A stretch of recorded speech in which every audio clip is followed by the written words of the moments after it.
Okay, so we're going to do this first activity that has to do with beads in a jar. We don't have a jar, we have a bag of beads. But this is the first activity that we're going to do, which is going to introduce us to what is called an interval estimate. We have this bag of beads, and we want to know what proportion of these beads are red. What proportion or what percentage are red. And we're going to do that through a sample. So you all have a sample of size 20. I have my own sample of size 20 here. So I chose a sample of 20 beads. Out of my 20 beads, I'm going to write this down. You don't because you have a different sample. 2 out of the 20, which is 0.1, are red. Okay. Do you think that based on my sample of 20, where 10% are red, that means exactly 10% of the bag is red? Probably not, right? It's just one sample. You probably got different values. This 0.1 is called a point estimate. It is a single estimate of the true value. Just a single estimate of the true value. So what you're going to do now is you're going to calculate your point estimate, which might be 0.2 or 0.1 like mine. It's probably not, though. Might be bigger, might be smaller. And we're going to be working through this first page. So you'll calculate your point estimate. You're going to identify a few things. When you get to 3, you might get stuck, and so let me know. I'm going to give us maybe 5 to 8 minutes to work through this, and then we will come back together. Okay, let's talk first about population, sample, parameter, and statistic. Population, I saw a lot of people write all beads. What do I need to add to this? In the bag. In the bag. The sample is the 20 beads in the cup that we randomly chose. Okay, for parameter and statistic, I said I do not want numbers.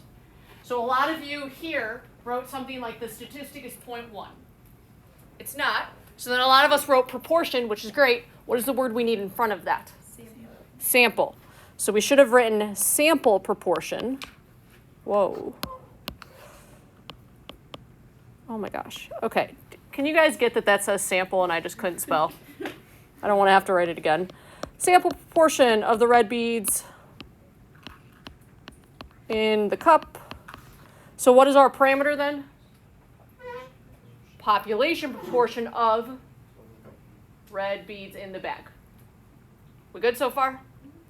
Okay, I want to explain this part, the margin of error.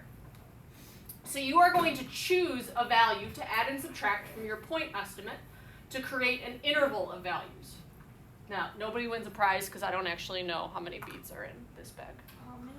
I know. Fun fact though, if I did go through and count how many beads were in this entire bag, that would be the parameter. What is that called though when you survey or sample the entire population? Census. Oh my gosh, you guys are so good. Home census. Okay, so if somebody asked me, how confident are you, Ms. Needon, that 10% of the bag is red, I would say I'm not very confident because that's only a single value. And so that is called a point estimate. A lot of times what we do is we come up with a margin of error. Well, I'm going to say because there were two beads, maybe one more bead on either side would be reasonable. So I might choose to make a margin of error of one more bead, which is 0.05, out of my 20. Now that's what I'm choosing. You can choose something different. So what I'm doing then is I'm taking my point estimate, my 0.1, and I'm adding and subtracting that margin of error. So if I take 0.1 and I subtract 0.05, it gives me 0.05. And then when I add, it gives me 0.15. This is now called an interval estimate. So this is called an interval estimate.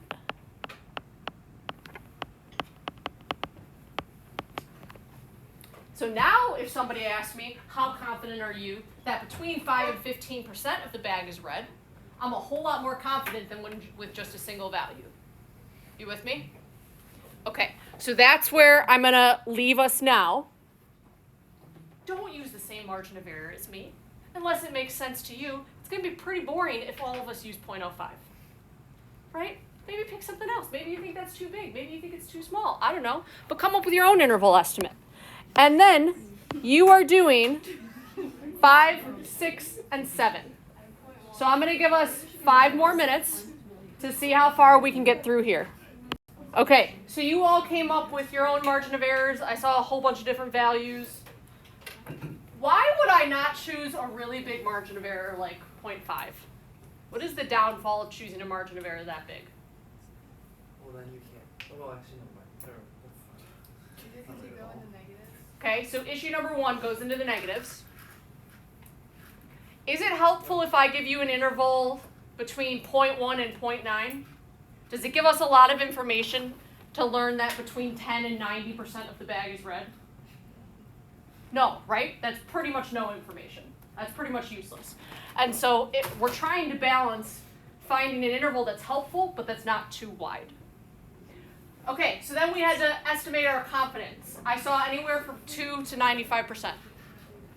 I personally, I don't know, I'm like 80% confident that between 0.05 and 0.15 of the bag is red. So then you got to question 6. One group claims the true proportion of red beads is 0.4. Does my specific interval support or deny that claim? Deny. Why? It's outside of the confidence interval. Okay, 0.4 is outside of the interval.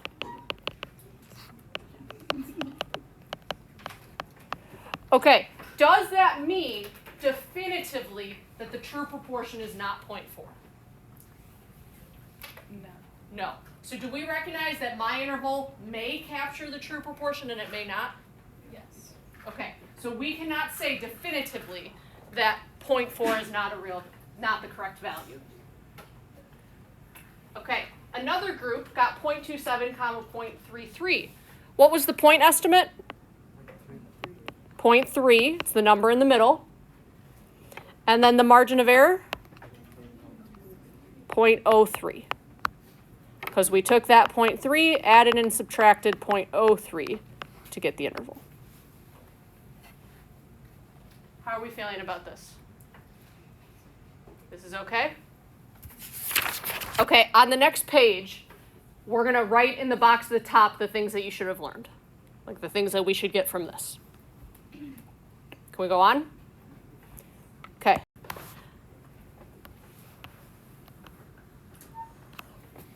Two ideas. The first idea is how to construct a confidence interval. And the way a confidence interval works, like we just saw, you take the point estimate and you add and subtract the margin of error.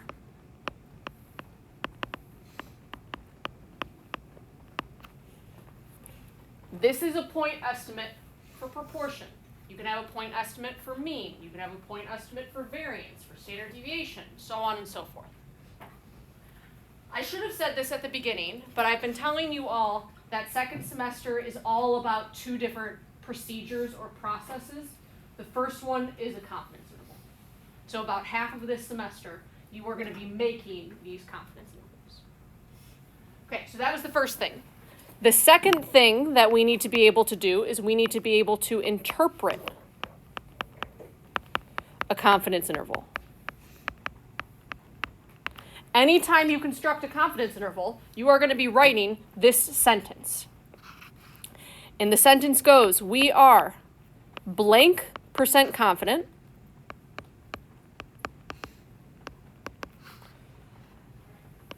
that the interval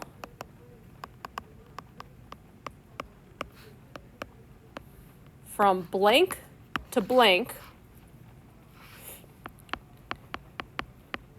captures the population, or if you don't want to use the word population and you want to use the word true, that's fine, blank.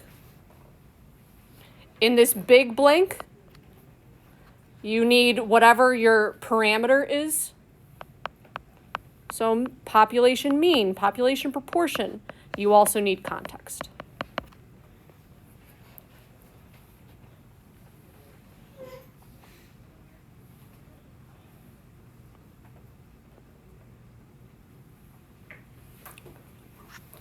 Okay, so what we are going to do is we are going to take, 7 minutes to do these 3 problems down below.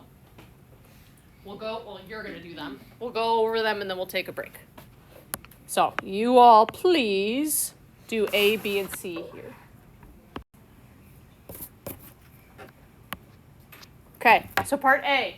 We are 95% confident that the interval 0.352 to 0.548 captures the population proportion of all adults who pay for subscriptions they don't use. Just copy the wording directly from the question. I don't show work like this. Well, for the point estimate, I do. You're just taking the average. The average gives you the point estimate. What I would do then is take one side of the interval and subtract the point estimate to get the margin of error. Other way you could do it, from one side of the interval to the other, is 2 margin of errors. So if you subtract the endpoints, that's 2 margin of errors. Part C is the hardest one. Is there evidence that more than 50% pay for subscriptions they don't use? That's possible because over 50% is in the interval, but there's values below as well. And so what we really have to think of is, can we prove that the majority don't pay for subscriptions they don't use? No, we can't. Any value in the interval is reasonable. If the interval instead was something like this,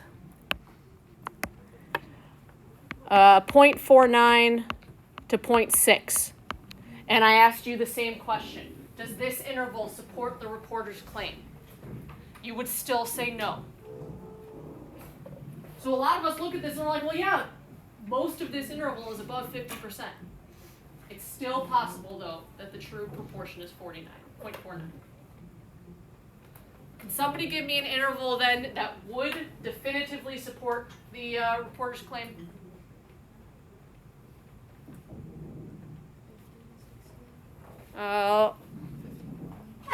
Okay, this one, 0.51 to 0.6. Yep, that supports the reporter's claim because the entire interval contains majority. Now, let's be careful though. Does this prove that the reporter is correct? No. It supports the reporter's claim, but it doesn't prove anything. Okay, questions for me about confidence intervals?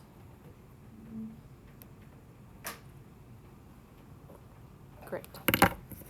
You, again, are going to be doing this first page with your group.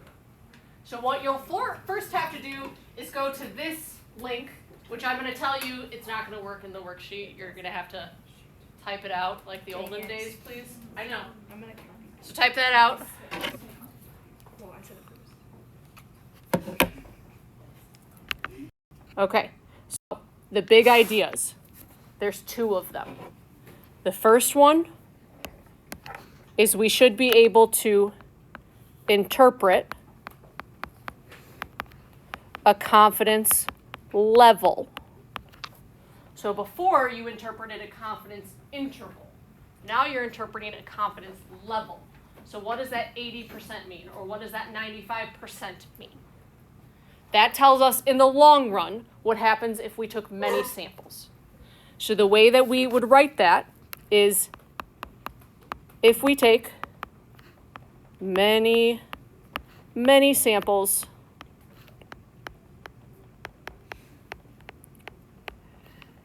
and calculate a confidence interval for each,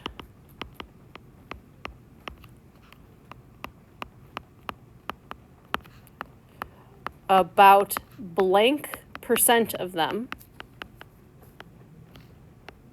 will capture the population blank. And similarly, in this second blank, you need to tell me what the parameter is. So are we looking at population proportion, population mean, so on and so forth? And then you need to give context. So I want to emphasize to us that that 80% or 95% really has nothing to do with the interval itself. It just has to do with long run, what happens in the long run. And then the second thing, when you guys were playing around at the end and changing some of the values, that taught you how the margin of error works.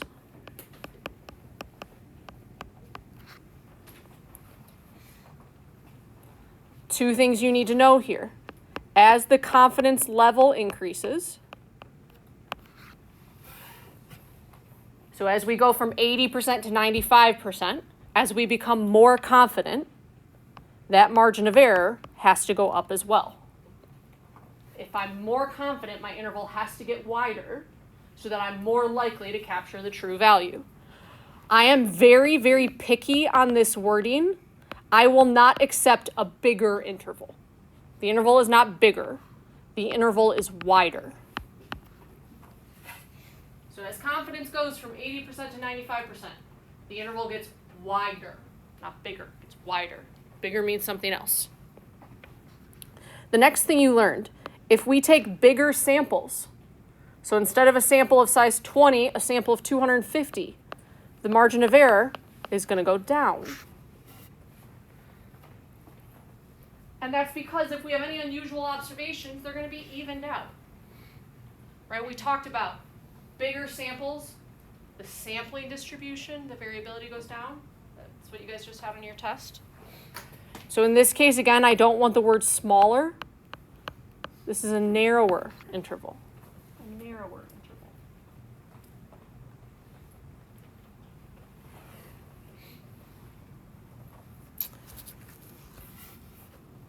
Okay.